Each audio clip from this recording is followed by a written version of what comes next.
Take the few remaining seats that there are some empty seats, at least here in the front, a little harder to see in the back.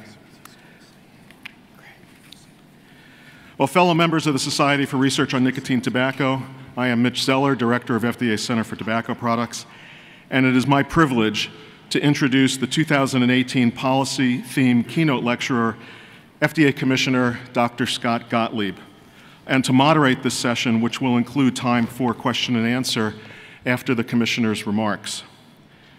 Dr. Gottlieb was sworn in as the 23rd Commissioner of Food and Drugs on May 11th of 2017. He is a physician, a medical policy expert, and public health advocate who previously served as FDA's Deputy Commissioner for Medical and Scientific Affairs, and before that, as Senior Advisor to the FDA Commissioner. Dr. Gottlieb also worked on implementation of the Medicare drug benefit as a senior advisor to the administrator of the Centers for Medicare and Medicaid Services, where he supported policy work on quality improvement and the agency's coverage process, particularly as it related to new medical technologies. In 2013, Dr. Gottlieb was appointed by the Senate to serve on the Federal Health Information Technology Policy Committee, which advises the Department of Health and Human Services on healthcare information technology. Dr. Gottlieb was previously a resident fellow at the American Enterprise Institute and a clinical assistant professor at the New York University School of Medicine in Manhattan, where he also practiced medicine as a hospitalist physician. He completed a residency in internal medicine at the Mount Sinai Medical Center in New York and is a graduate of the Mount Sinai School of Medicine and of Wesleyan University in Middletown, Connecticut, where he studied economics. But the standard biographical information doesn't capture the Scott Gottlieb that I now know, so let me just take a moment to share a few personal thoughts. I've gotten to know Dr. Gottlieb quite well since he returned to FDA last May. Dr. Gottlieb made it clear to me, literally on his first day last year, that he was really interested in the work of the Center for Tobacco Products and in helping to figure out how to use the tools of product regulation to confront the leading cause of preventable disease and death, which is tobacco use. And I can say that he has kept his word.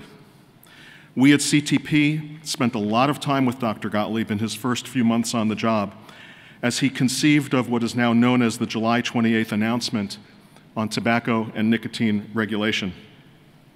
I can attest to Dr. Gottlieb's ongoing commitment to public health, coupled with a dedication to regulatory science being the guiding light of our work. To this day, advancing the tobacco regulatory agenda remains a high priority for the Commissioner and his team. Thanks to his leadership, FDA is uniquely positioned to make a huge difference when it comes to reducing tobacco-caused disease and death. So it is with gratitude for his efforts that I have the honor of introducing our theme lecturer, FDA Commissioner Dr. Scott Gottlieb.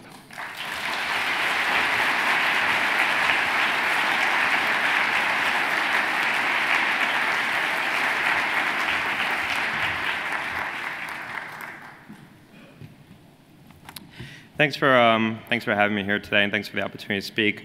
I had lost my voice earlier in the week. I got it back. I literally lost it completely on Friday, so I might be a little bit hoarse towards the end of this, but I appreciate the opportunity. I will say I do not think I had the flu, but we can't tell. Probably would be an interesting story if the FDA Commissioner got the flu. It's a real honor to be here with you to share our goals with you and what we're working on at FDA. The Society for Research on Nicotine Tobacco is the premier organization on issues central to the reexamination of how FDA can best regulate tobacco and nicotine products. Your agenda for this year's meeting is proof that your membership is hard at work, producing the science that'll help inform policy as we collectively tackle the leading cause of preventable disease and death in this country, which is tobacco use. Since I returned to FDA, I've made clear that one of my top priorities is to combat addiction crises plaguing this country. The opioid crisis is appropriately getting the full attention of FDA and of policymakers across federal, state, and local governments. But tobacco use is another troubling addiction crisis, and it's responsible for about 480,000 deaths every year in this country. Yesterday, you heard Surgeon General Adams talk about the intersection of these two issues, addiction, and how we can improve prevention treatment efforts. And part of the way in which we'll solve the tobacco crisis is by addressing the root cause of tobacco addiction, which is nicotine. We've made a lot of progress since the landmark 1964 Surgeon General's report on tobacco, and we should all celebrate that. But you all know that our work on this issue is far from done. Not only are many adults still trapped in a lifetime of addiction to nicotine, but each day, nearly 2,500 American kids under the age of 18 smoke their first cigarette. The power of addiction is what keeps users coming back to a product that they know can kill them. So how do we take the next step in confronting this crisis? How do we go from making great strides in curtailing tobacco use to a monumental milestone in addressing the addiction? The founders of SRNT did something very smart when they created this organization. They easily could have been a society just studying tobacco products. But the founders were ahead of their times in thinking about the big picture when they named it the Society for Research on Nicotine and Tobacco. For the layman, it's easy to lump nicotine and tobacco together, and that's one of our challenges. We need to correct many of the misperceptions and confusion around nicotine, like the commonly held belief that nicotine causes cancer. But the founders of SRNT knew that these issues, while closely related, needed to be studied and considered on their own as well. And as the FDA moves forward toward a new way of addressing our country's addiction to tobacco, it's the research on nicotine that will lead the way. As most of you likely know, back in July, we announced a new comprehensive regulatory plan for tobacco products. It focuses on issues of nicotine and addiction. As part of that plan, we committed to beginning a public dialogue around the cornerstone of our plan, potentially lowering nicotine levels in combustible cigarettes to minimally or non-addictive levels through the use of the regulatory tool we have known as the product standard. And frankly, the folks here today are exactly the kind of people we had in mind when we envisioned who would contribute to the science underpinning that dialogue and participate in the discussions that we all need to have. Up until this point, we've reached a stalemate in the discussion around harm reduction. Well-intentioned people on both sides of the debate have dug in their heels, and we've made little progress on this issue. But I hope that our July 28th announcement could be the nudge we all needed to reframe that conversation. By taking a step back, I think we're able to clearly see that the current marketplace for tobacco products is fundamentally a marketplace for products delivering nicotine. And with that bit of common ground reestablished, and importantly in the context of our new regulatory approach, we can start the dialogue anew. We can pursue it with some real goals and progress in mind, both within the tobacco control community and throughout society more broadly. Before I go further, let me first offer a brief recap of some of the highlights of the broad plan that we announced last summer. A key piece of our new approach is recognizing a greater awareness that nicotine, while highly addictive, is delivered through products on a continuum of risk. And given their combination of toxicity, addictiveness, prevalence, and effect on non-users, cigarettes are the category of tobacco products that cause the greatest public health burden. On this, I think we all agree. Cigarettes are designed to create and sustain addiction, and addiction causes long-term sustained use. That lifetime of addiction almost always starts from experimentation as a youth. Almost 90% of adult smokers started smoking by the age of 18, and 95% by the age of 21. Of those in this country who make it to age 26 without smoking, the odds plummet that you'll ever become a smoker. Only about 1% of cigarette smokers start at that age or later. That means that roughly 99% of smokers start smoking before their brains are done growing. So how do we stop nicotine addiction from taking hold of youth? And how do we help adults who are currently addicted to nicotine finally quit? To help answer those questions, we plan to soon issue an advance notice of proposed rulemaking, or ANPRM, as it's known in Washington speak. Through this process, we'll ask questions aimed at developing a product standard that would limit the amount of nicotine in cigarettes, rendering cigarettes minimally or non-addictive. Evidence shows that most cigarette smokers are concerned about their health. They're interested in quitting, and they've tried to quit. By reducing cigarettes' addictiveness, we could help addictive users quit more easily, and we can help keep those who are experimenting, especially young people, from becoming regular smokers. Moreover, with innovation around the availability of potentially less harmful tobacco products, we could render the risks for adults still seeking access to nicotine much lower.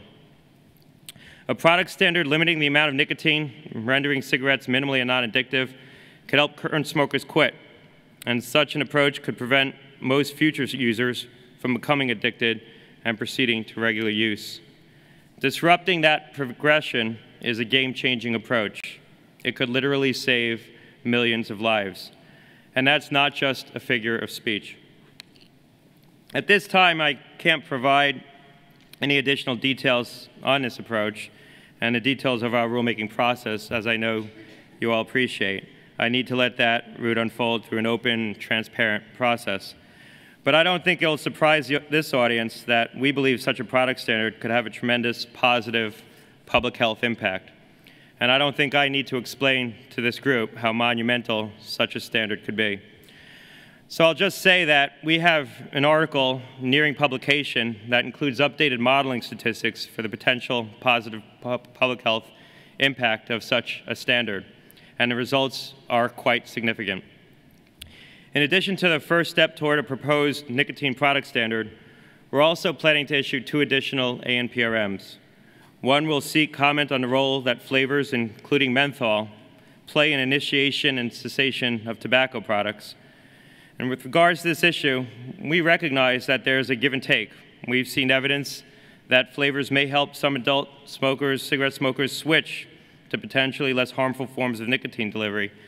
However, we also need to be wary of the role that flavors, including menthol, play in attracting youth to initiate tobacco use, something that we clearly want to avoid.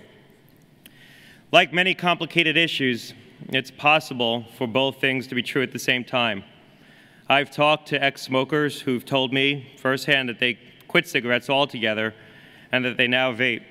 And they've also told me it was the flavors that helped them make that transition off combustible cigarettes. Now, I know anecdotes aren't data, and we plan to collect the data we need as part of our rulemaking process. But these personal stories are important to me as we shape our overall approach to smoking cessation.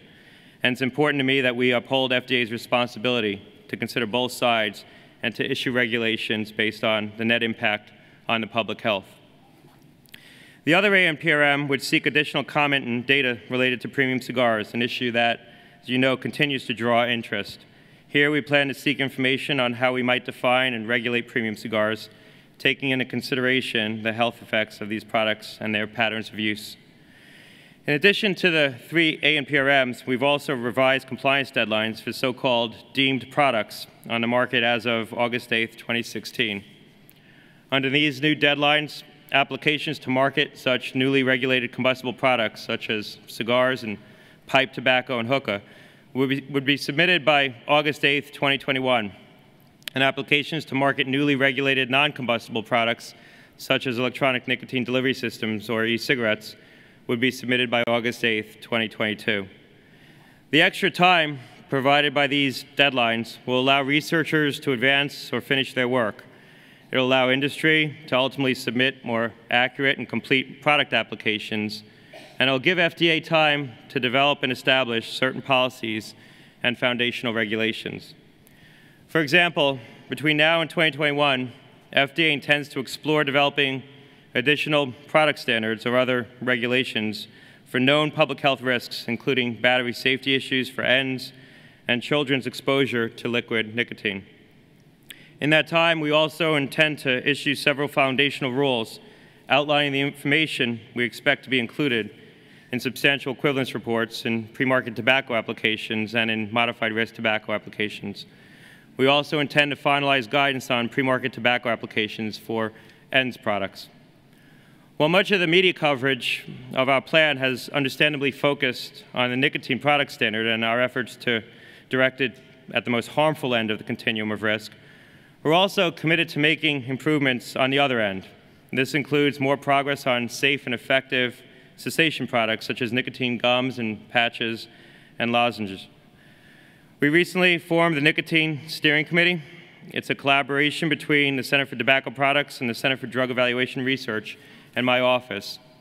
And this new steering committee is charged with reevaluating and modernizing FDA's approach to the development and regulation of nicotine replacement products. The work of the steering committee is an important component of our overall plan. Among adult smokers in the U.S., around 70% report that they want to quit, and nearly half try to quit each year, yet few succeed. Currently, nicotine replacement therapy, or NRT products, such as nasal spray and inhalers, have been approved for prescription use, while gums and transdermal patches and other pharmacological therapies have been approved for over-the-counter use. Using approved NRTs properly is considered to double the likelihood of a successful quit attempt, with variations, obviously, between different products. But most of the products have been approved for over 20 years, and since then, novel forms of nicotine delivery have been developed based on new technologies and new innovations. And so, the work of our Nicotine Steering Committee will explore how FDA can best foster these innovations and develop them into FDA-approved therapies to help more smokers quit. The committee recently held its first public meeting to discuss these issues, and a few common themes emerged from those discussions. For example, on the topic of therapeutic product evaluation, there was discussion about considering criteria other than abstinence, such as reduced to quit. Other issues that garnered discussion included using smoking cigarettes as the comparator, pharmacokinetic bracketing, concerns around the quantity and types of information needed before sponsors can study a product under an IND, and broadening NRT indications and flexibility on labeling.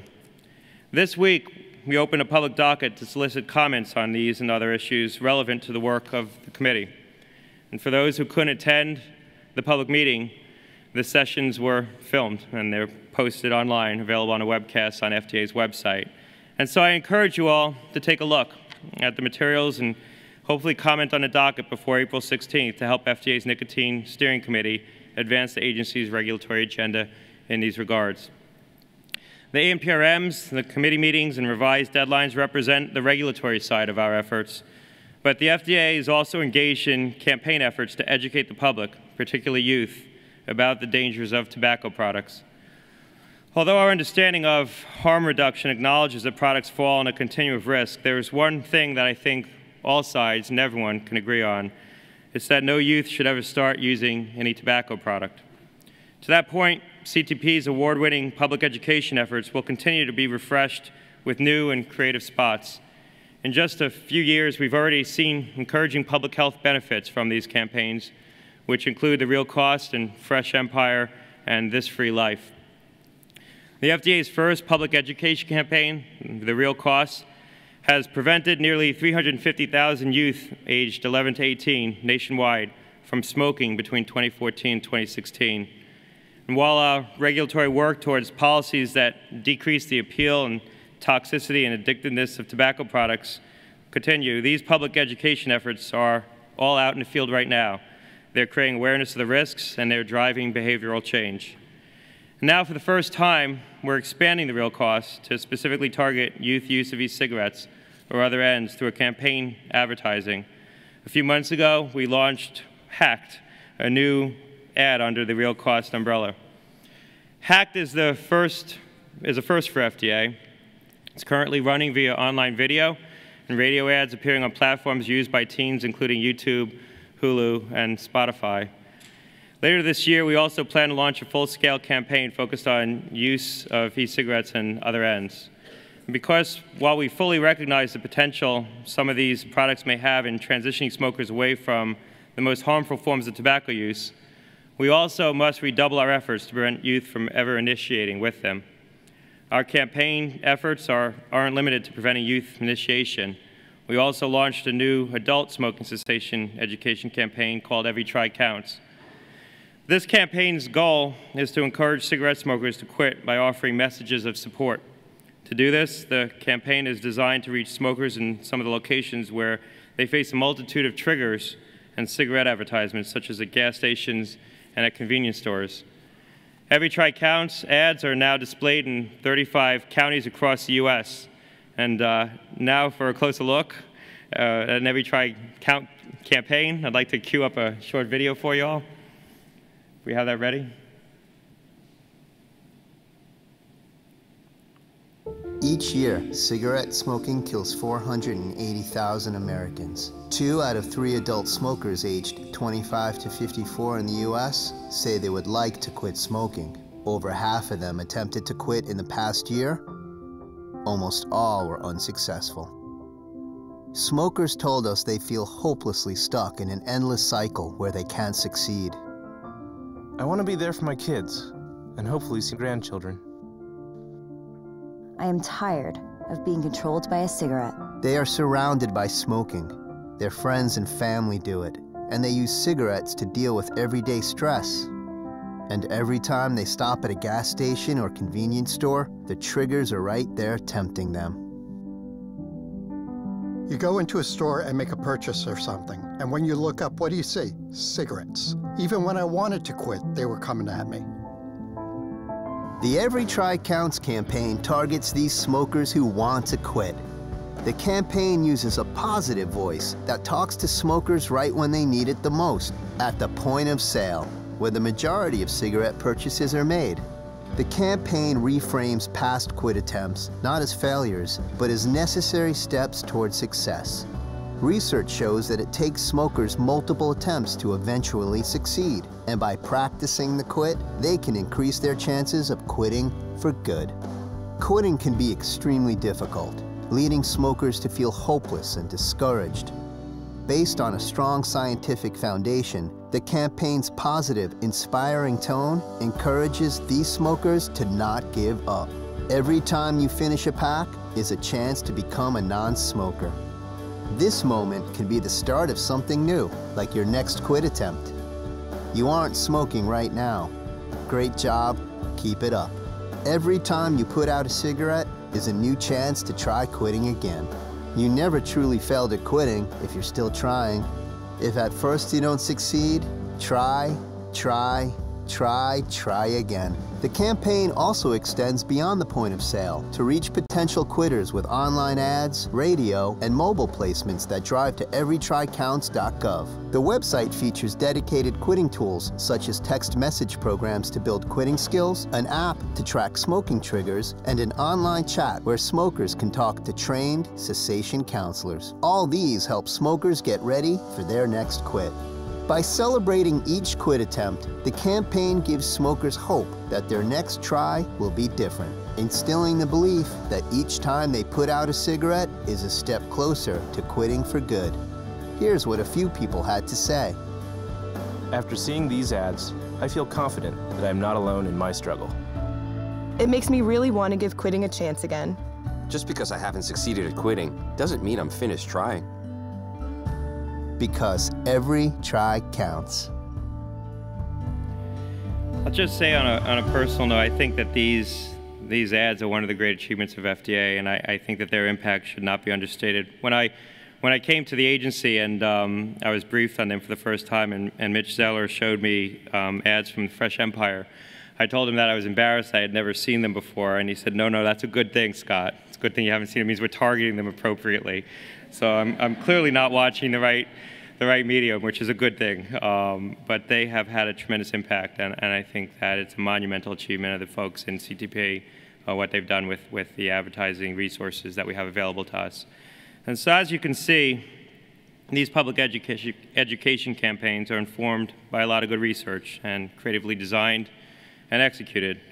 Our public education efforts are a key complement to our regulatory efforts in preventing youth initiation and in encouraging adult cessation. And I know that wasn't quite a brief recap of our new regulatory plan, as I had promised at the outset, but I feel strongly that these efforts are crucial to our plan, so I wanted to share them with you as one cohesive package, which is how we're taking them forward. When done in concert, we believe our new approach will dramatically shift the trajectory of tobacco-related disease and death in this country. The FDA is working hard on these issues, especially the 3 ANPRMs, which we expect to be able to share with you soon. In the interim, I hope we can seize the opportunity to have meaningful discussions about this big picture approach to nicotine regulation and find common ground moving forward. Although this is a new approach for FDA's regulation of tobacco products, the idea of lowering nicotine cigarettes itself is not a new concept, as many of you know. Back in 1994, the well-known Beningfield paper by two prominent SRNT members, Drs. Neal Benowitz and Jack Henningfield, explored the implications of establishing a nicotine addiction threshold on tobacco regulation. The Beningfield paper proposed a threshold for nicotine in cigarettes. It also foretold some of the important questions that should be asked about a potential nicotine standard. In addition to the obvious questions about determining what the exact nicotine level should be, such a standard would also raise questions about the potential for compensatory smoking behavior and whether to implement such a standard over time or gradually and do it all at once. It could also raise questions on other potential unintended consequences of such an approach, like the likelihood of illicit trade in higher nicotine products. In seeking a sustained dialogue on a comprehensive nicotine regulatory policy, we must also ask some other tough questions. After all, nicotine is not a completely benign compound. So how do we feel about the long-term sustained nicotine use? What are the implications of using products that are potentially less harmful, but still not safe? And how do we correct for some of the misperceptions about nicotine safety? And what do we think about combination therapy and different indications, such as smoking reduction for nicotine replacement therapies? These are all important questions we need to be asking, and this is the exact time and place to start discussing the answers to these questions. FDA will continue to explore these questions and pursue data that can help better inform these discussions. In that spirit, a few weeks ago, FDA published data concerning youth initiation on e-cigarettes. It showed that e-cigs were the most commonly used tobacco products among kids. I have to say, on a personal note again, I was struck by the response. I want to share it with you. In social media, and I probably spend a little too much time on Twitter, but in social media response ranged from arguments that dismissed the youth use of e-cigarettes to other arguments that tried to assert that e-cigs were not tobacco products. We need to ask ourselves if the e-cigarette industry is sustainable in the long run as a viable option for adults if it leads to a whole bunch of youth initiation on tobacco products. And so we need to do all we can working together to address that youth use. At FDA, we will do our part. And as this industry matures, it must also bear an urgent responsibility to do more on its part to prevent youth use of these products. This responsibility comes not just out of being the right thing to do, but also out of aspects of our statute, which are based on a net health benefit. Even if the data ultimately shows that e-cigarettes may help reduce smoking rates among adults, the initiation of youth to tobacco products also is a big factor in determining that net health benefit. And as to arguments that e-cigarettes aren't tobacco products, even though the nicotine is derived from tobacco, the determination that they are tobacco products was made fully and clearly a long time ago. And the administrative record that deemed e-cigarettes as tobacco products under the law is very strong. It's part of the basis for our comprehensive plan that we announced last July, and that deeming has already been upheld by the courts. And the people in this room are some of the world's leading experts on nicotine and addiction. In conversation with a colleague during the coffee break may not seem like much in the moment, but it's that kind of dialogue among the field's experts that we're hoping to have. The discussions we have here this week are an important part of the process for reconsidering nicotine. And once the ANPRMs get issued, we're going to be seeking information about many of the specific questions that we ask. But today we can find some common ground and engage in the philosophical debates that will guide this field's thinking. Tobacco control has changed a lot in the 24 years since publication of the Beningfield paper, But perhaps the most important thing is that the federal government now has the regulatory authority to undertake such a bold strategy. In the past, research often ended at publication, but this type of provocative research no longer occurs in a vacuum. Since the creation of FDA's Center for Tobacco Products in 2009, research in the field has real-world regulatory policy implications, and I can tell you that the FDA is listening.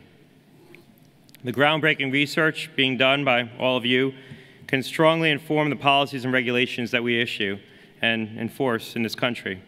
The importance of this society to our work cannot be understated. In fact, it's written into our DNA. When Congress drafted the Tobacco Control Act, it valued SRNT so much that the law mandated that FDA consult with you on issues related to products for the treatment of tobacco dependence. New research findings being presented and discussed at this meeting will help inform our thinking on future policies, particularly the potential nicotine product standard. This includes research on the effects of low nicotine content cigarettes on smokers with substance use and mental health disorders, nicotine abuse liability, perceptions about low nicotine cigarettes, and behavioral economics. These are all questions and research that we clearly want to consider.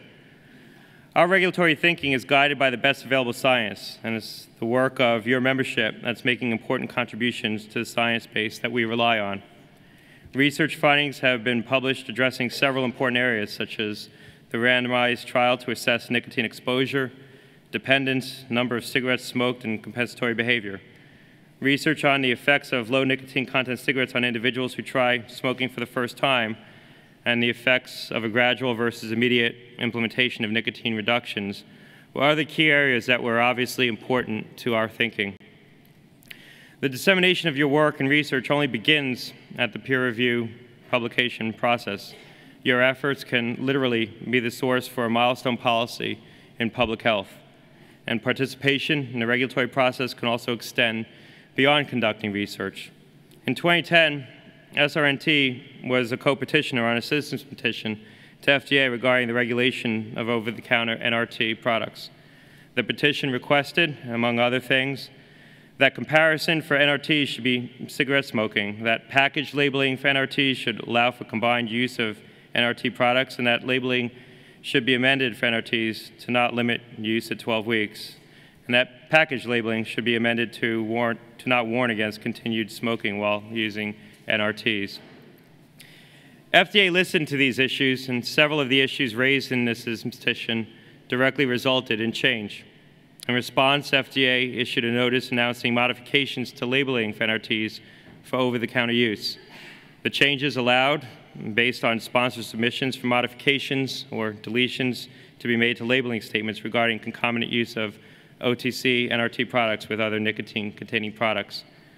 The notice also allowed for modifications to labeling statements directing consumers to stop using the NRT products at the end of the recommended treatment period.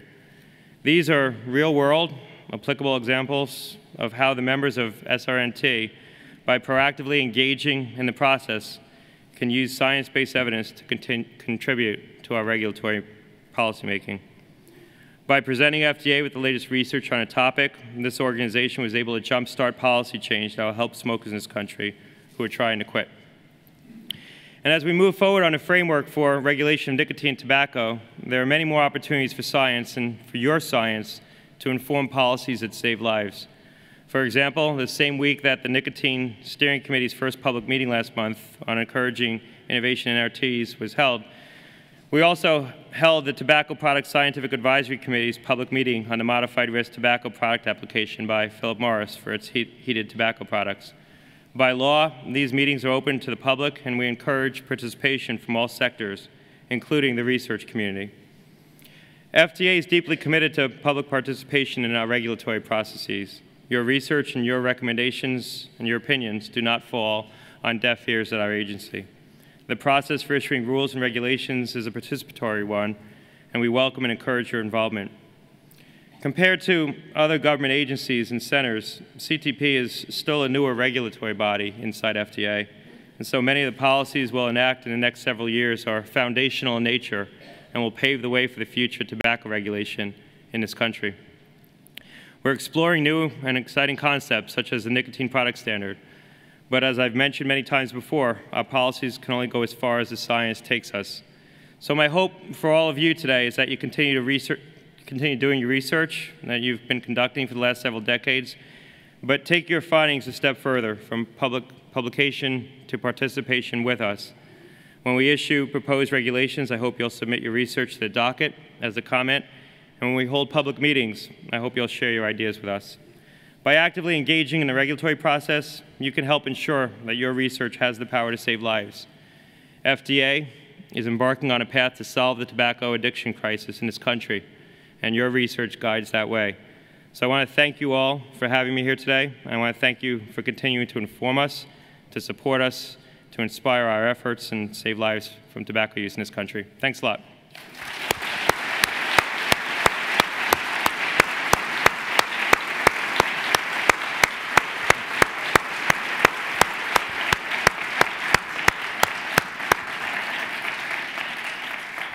Okay, we have plenty of time for questions. We'll do it the way the last plenaries have been done. Queue up behind each of the microphones.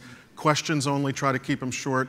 Identify yourself and your affiliation, and we'll try to get to as many questioners as possible, and we'll go around starting here. And apologies for not being able to see people in the glaring lights, but we'll start here, then we'll go there, and then there. Over here. Cheryl Hilton, NYU. Thank you so much. Wonderful speech, wonderful remarks, and very heartening to hear. You may have answered it, and I may have missed a nuance, but if FDA acts to reduce the level of nicotine to the lowest amount legally allowed under the Act, what strategies are left, if any, for the tobacco industry to attempt to obstruct it, and how do you intend to respond to those efforts to obstruct it? You know, that's mostly a political question, and what I'll say is that I'm trying to take this one step at a time, and we've been able to garner support. I think we've been able to pull a lot of people, behind what we're trying to do, and I'm confident that we're going to be able to get the ANPRMs out. I'm very confident people can see right now where they are from the public process standpoint, where they are in the review process. And then we're going to work towards getting the proposed rules out after that, and try to continue to build support and bring support along the way. I'll just say that the tobacco industry's talked for many years about trying to move into products that present lower risk to consumers and embrace modified risk tobacco products. And I think one of the sort of visionary things about the Tobacco Control Act and the statute was that it envisioned a place for modified risk tobacco products and for trying to move people down that continuum of risk and off of combustible tobacco. I think what we did with our announcement and a framework that we're committed to putting out embraces that platform. Maybe it accelerates it a little bit beyond what perhaps some people might have had in mind in terms of what the time frame would be for trying to achieve that outcome, but I think it embraces that framework. And to the extent that various people, including product developers and sponsors, have taken hold of that general concept and endorsed it in supporting the Tobacco Control Act, both before and after its passage, I'm hoping that they'll come along with us. Over here. Hi, Mary Brunette from Geisel School of Medicine at Dartmouth. Thank you so much for being here. My area of focus is low-income smokers with mental health conditions. And in our data, we find that among cigarette smokers, 80% will move over and use other combustibles when they run out of money. So in other words, smokers are facile at switching to other products. So in regards to the goal to lower nicotine content in cigarettes, will FDA really think about lowering nicotine content in all combustibles? I'm in a, and I think you'll all appreciate this, and Mitch and I both in the same position as sort of folks who are in regulatory positions working through a regulatory process. I need to be careful not to prejudge the outcome of that process. We have to do this through regulatory rulemaking, and solicitation of public comments. And so trying to sort of prejudge what we'll learn through the questions we ask and then what additional policy steps we might take is difficult for me to do. I'll answer the question by telling you that we're fully cognizant of the observation. I think we're fully cognizant of the youth use of things like cigarillos, and those are issues that we want to solicit public comment on in our ANPRMs that we're going to be issuing shortly. So we're aware of these issues, and as a physician, I'm certainly aware of the issues of comorbid mental health among a contingent of people who currently smoke cigarettes as well. I think what I would add to that is, as the Commissioner said, the ANPRM will be all of your opportunity to specifically address the issue of what the scope of any potential product standard in this area should be. So please take advantage of that opportunity. So I see the hat, so that's Phil Gardner right there. Is this on? Yeah. Phil Gardner, University of California, Office of the President, Tobacco-Related Disease Research Program. I'm also the co-chair of the African American Tobacco Control Leadership Council. It seems there's been quite a sordid history of the FDA as it relates to menthol products. In 2009, when 13 products were, Congress banned 13 products, menthol was excluded. They directed the TIPSAC to do a report, which they did in 2011, which came and said that eliminating menthol from cigarettes would be, or tobacco products, would be beneficial to the public's health. The FDA's own CTP, Center for Tobacco Products, did their own study, found the same finding.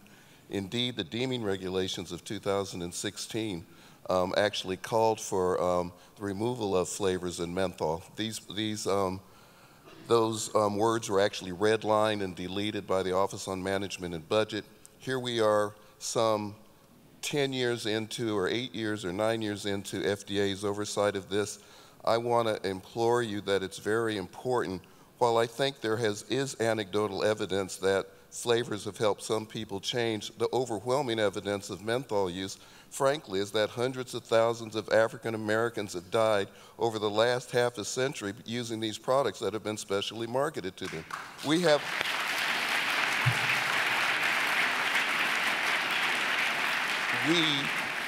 We, meaning you and I, have an opportunity to do something about that. Yes, let's have some more research to see if people can be helped with flavors, but at the same time, let's restrict and limit the sale and distribution of these products. They're going to low-income communities, they're going to people of color, they're going to the LGBT community, they're going to my community. We know all of this. I want to encourage the FDA to take the bold steps to do this. Thank you very much. Yeah, thanks a lot.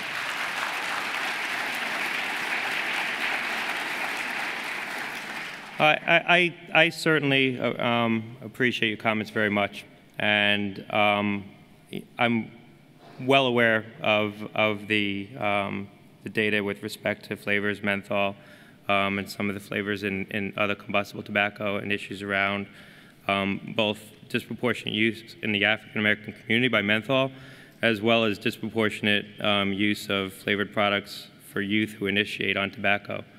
So, we share the concerns. We are aware of the information. I'll say again, we're issuing an advance notice of proposed rulemaking where we will be soliciting information on this, and then we'll be evaluating those comments. And based on what we learn and what data we have available to initiate other regulatory rulemaking, we will explore that. But this is front and center, the issues around the impact that flavors have.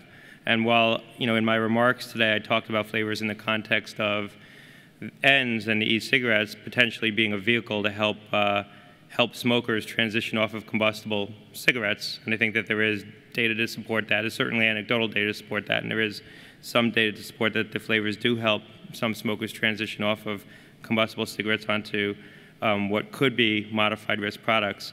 There's certainly, in my estimation, a wealth of data to suggest that the flavors on the combustible side are leading to a whole lot of youth initiation that none of us can tolerate. Jed. Yeah, Jed Rose, Duke University Medical Center, and I wanted to pick up on a comment that Dr. Neal Benowitz made the other day, which many of us believe, which is that the FDA and CDER in particular has completely blocked progress toward answering questions about whether e-cigarettes can be helpful in facilitating smoking cessation. And because CDER has insisted on this very unreasonable standard of 2 species of animal inhalation toxicology requirements to do even a short-term, let's say 8-week study of whether e-cigarettes can help smokers quit. And it's obvious to most people based on the empirical data that 8 weeks of exposure to an e-cigarette is not likely to be more harmful than 8 weeks of continued smoking. So there's really no reason to insist on extensive animal toxicologic studies, which no academic laboratory can afford to do. As a result, there has not been a single legally done trial of e-cigarettes for smoking cessation in the United States in the last many years, and this is really hindering progress. So my question, or my comment is, for this to change, the people entrenched within CDER and people at CTP have to somehow come together under leadership, and I think the only leadership can come from you in order to break through this logjam that has completely frozen progress in the field.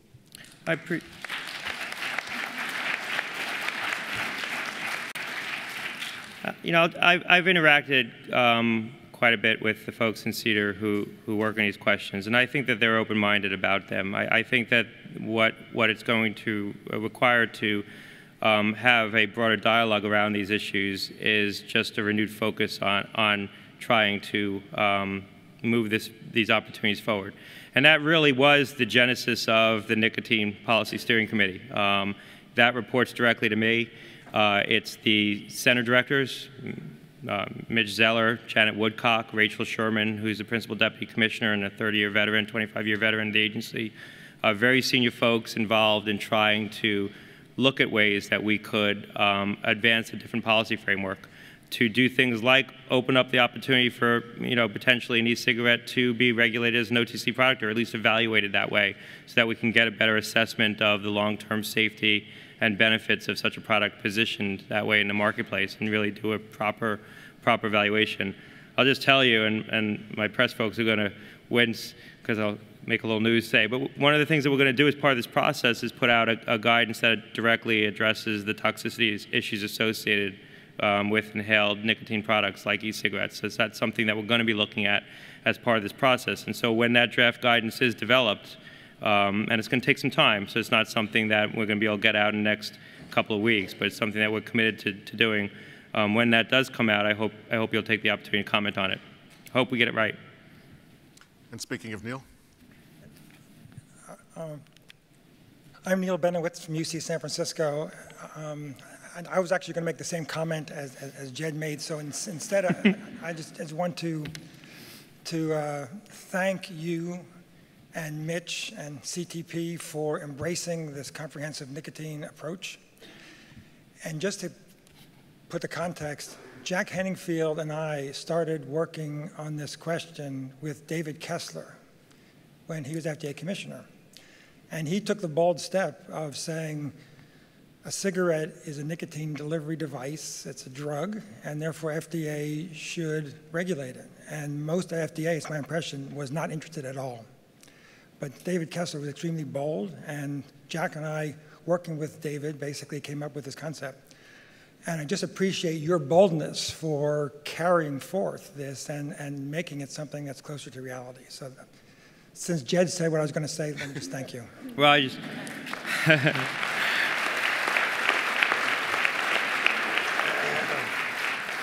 I want to start by thanking you for your work, because as I was educating myself on these issues and getting informed, and I had a learning curve to come up when both before and after I came to the agency. I spent a lot of time with CTP getting briefed and educated about the new tobacco center. It wasn't there last time I was at the agency. It was a completely new statute. Your work was very helpful to me, so I appreciate that. I'll just say that, with respect to some of the work that was done, or all the work that was done prior to my coming to FDA and the implementation of the new statute, you really couldn't come into the agency at a better time to try to really press the gas on these issues. I mean, you know, Mitch had just gotten to the point where a lot of the foundational work on standing up the center was done. The experts were hired. It was a well-oiled machine, and we had this new policy to implement, and the deeming regs had just been put into place. And so really is a unique time in history and policy, I think, to be able to really forcefully advance the agenda. And one of the things I said to Mitch when I first came to the agency was I wanted to see how we could not just watch the rate of smoking continue to decline in this country as it had been on a very gradual rate, but try to create an inflection point, a real meaningful inflection point in that, and dramatically change the contours of this addiction crisis. And I think that we have a really unique setup to do that right now. Can't see, but over here. Hi, thank you, Doctor. I'm Matt Bars. I'm Director of Tobacco Treatment for the New York City Fire Department. I'm also the immediate past president of the Association for the Treatment of Tobacco Use and Dependence. Collectively, our members have treated hundreds of thousands of smokers. And I am not alone when I say that I urge you to consider that we have a situation now where our patients are more afraid of the 7 FDA-approved medications than they are of their continued smoking. And I ask you, I urge you to please consider that as the common denominator of all of your decision-making as we go forward with rule propositions. Thank you. Yeah, and I appreciate that very much, and I know that the folks in CTP2 as well. And you know, I think we really need to change the dialogue around nicotine itself and the opportunities offered by the various products that can help smokers quit. I assume that's what you're referring to. And that's a big part of our efforts. I think, you know, when we made the initial announcement, a lot of the focus obviously was on the nicotine standard, but if you go back and look at my remarks, we talked about what we wanted to do on the medicinal nicotine side, and that's a very important piece of this overall effort. We announced it later. We announced the formation of the steering committee and the formation of the policymaking later, and I think some of the things that we're going to do to try to open up those opportunities and better educate the public around those treatments are going to happen a little bit later in the process as this overall policy unfolds. But I will tell you from my heart that that is an integral part of this comprehensive plan. And as I've said from the very outset, this isn't you know, pick or choose your policy. This isn't potpourri. This is a comprehensive framework, and it's all or nothing. We're not going to be able to do what we want to do on the modified risk products if we can't do what we want to do on nicotine, on a nicotine standard. We're not going to be able to do what we want to do on the nicotine standard if we can't open up vehicles for more products and more product variety with respect to nicotine replacement products that are regulated as drugs, and give people more opportunity to use medicinal products to quit combustible tobacco as well. That needs to be a big part of this overall effort.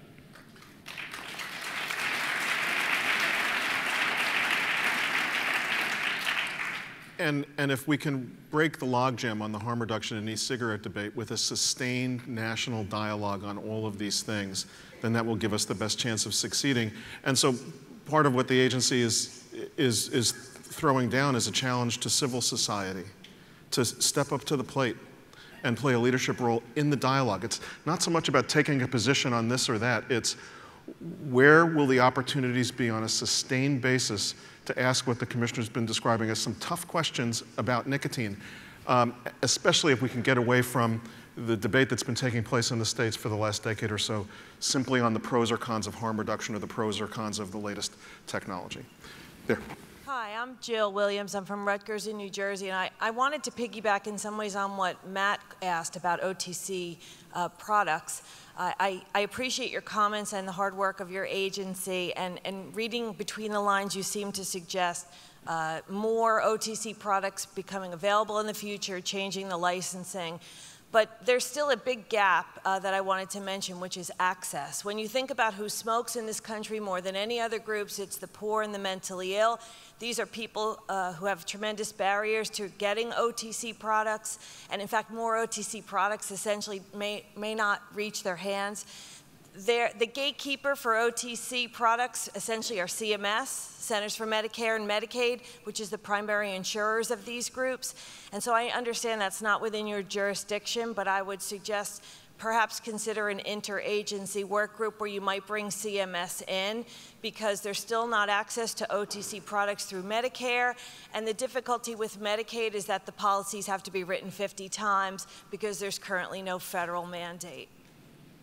Hi, I appreciate the comments. I have to admit, and I worked at CMS too, and I've never been confronted with the question before about the coverage. But that presents us with, I think, a potentially good opportunity, and something that, if to the extent that folks in this room have information that can help inform me, but something that I'll look into. We have a good dialogue with CMS. We've worked with them. I know Seema Verma very well. We've worked with them on other things where our public health missions align. I think this is sounds like a real good opportunity. And I believe what you're telling me is true.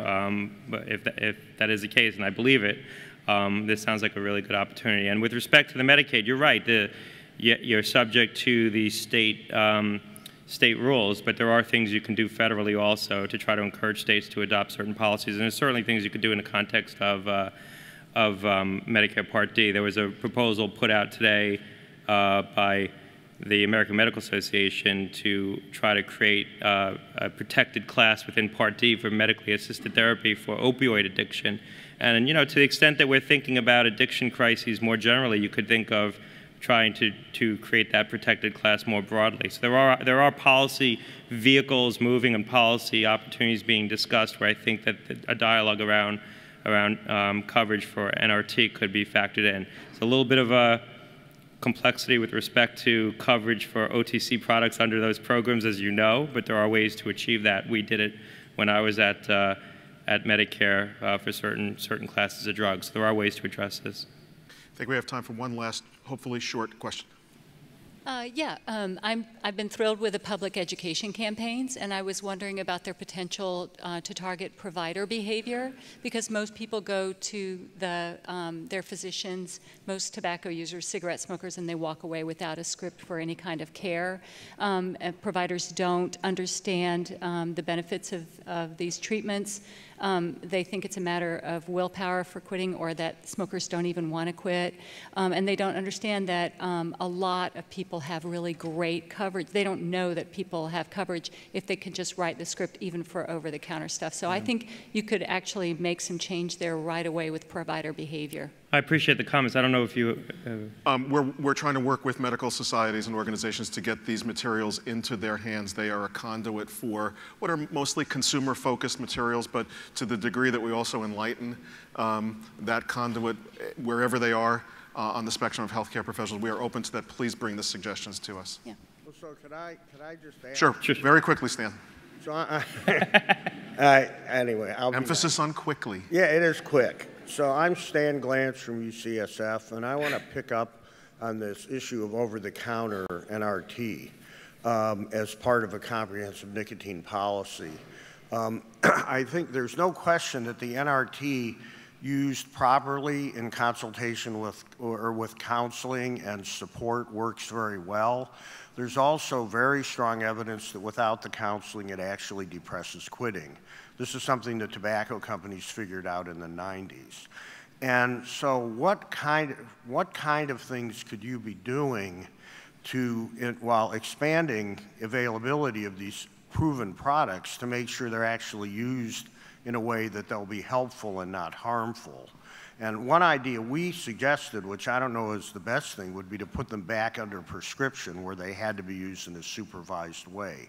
But as part of your comprehensive policy, what kind of things are you thinking about or soliciting information on to make sure that not only are these products available, but they're used in a way where they actually help rather than hurt?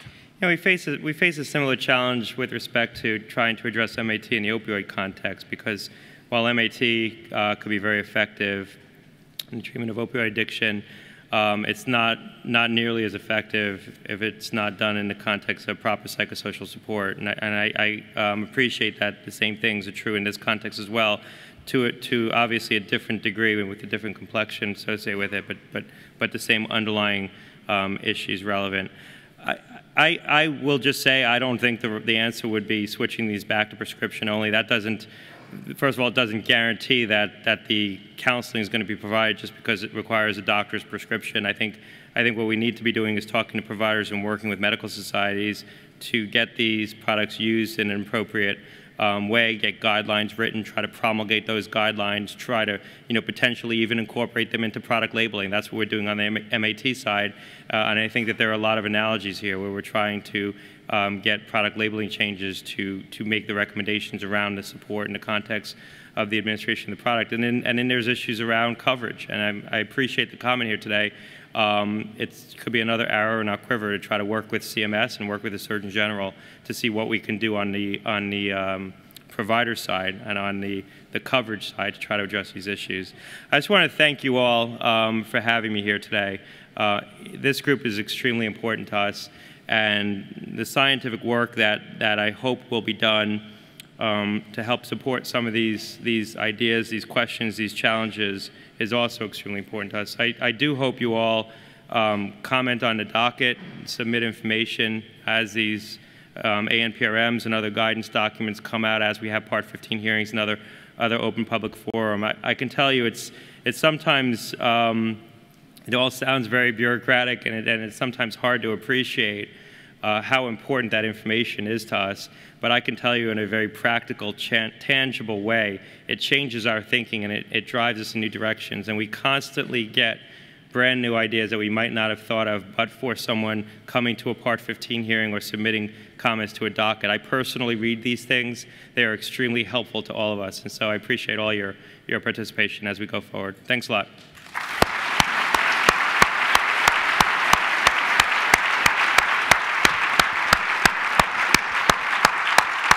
Great job.